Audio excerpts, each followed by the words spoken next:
Pernah lihat anak balita jalan bawa gelas isinya air, tumpah airnya. Setelah itu biasanya apa yang terjadi? Biasanya ada dua kemungkinan. Anaknya dimarahin, duh hati-hati dong nak, kok gitu sih tumpah. Lalu anaknya bingung karena dia juga nggak ngerti kok bisa tumpah. Anaknya nangis, takut dimarahin. Anaknya nggak nangis karena dia yang nggak peduli. Kedua, ibunya ambil kain dan ibunya ngelap. Anaknya ngeliatin atau ya pergi aja nggak tahu kemana. Mungkin ibunya bilang udah main sana. Ada tiga hal yang perlu kita coba hindari di sini. Langsung marahin anak saat dia berbuat kesalahan. Sebagai orang tua, memang kita suka refleks kan, negur dengan nada tinggi. Otomatis aja kita teriak. Tapi ada baiknya untuk kita coba lebih sadar akan respon kita dan lebih kontrol. Untuk anak balita, koordinasi anak memang masih terbatas. Jari-jarinya masih pendek, keseimbangannya belum stabil. Dan memang ada tipe anak juga yang iseng kan, yang isi airnya kepenuhan, yang sambil jalan sambil goyang-goyang, iseng. Ya kemungkinan tumpah lebih tinggi. Anak biasanya belum bisa pikir jauh juga ke depan. Kalau aku jalan sambil goyang-goyangin pasti tumpah, aku sengaja tumpahin. Biasanya anak balita nggak mikir segitu jauh. Kalau tiap kali anak berbuat salah, apalagi kalau nggak disengaja, kita responnya langsung marah-marahin dia, dampaknya anak cenderung kurang pede, cenderung nggak berani nyobain sesuatu yang dia kurang yakin dia bisa kerjain dengan baik. Aku belum tentu bisa ngelakuinnya, daripada salah aku nggak mau nanti dimarahin. Ini bisa ke bawah sampai gede. Kecenderungan kurang terbuka pada tantangan atau hal yang baru.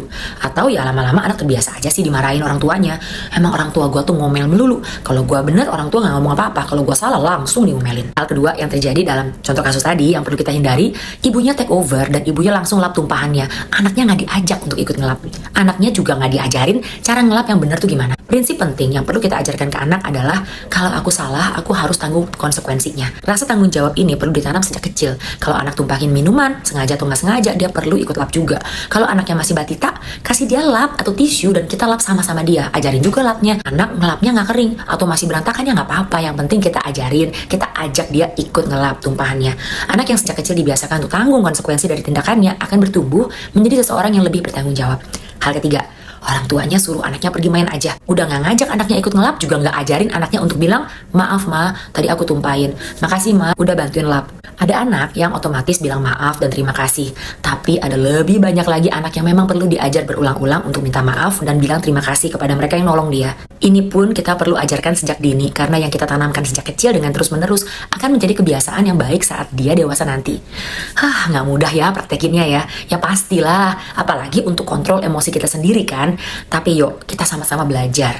Anak kita masih bertumbuh, pasti akan melakukan kesalahan sana-sini. Kita pun harus berjuang kan dengan pengontrolan emosi kita. Jatuh, bangun, salah, coba lagi yang lebih benar. Nggak apa-apa, yang penting kita coba terus. Yuk, kita pakai kesempatan-kesempatan yang terjadi sehari-hari itu menjadi teaching moments. Momen dimana kita bisa ajarkan mereka, anak-anak kita, sesuatu nilai yang penting. Dan dalam hal ini, mengajarkan anak-anak tentang pentingnya menanggung konsekuensi dan bertanggung jawab. Semoga bermanfaat.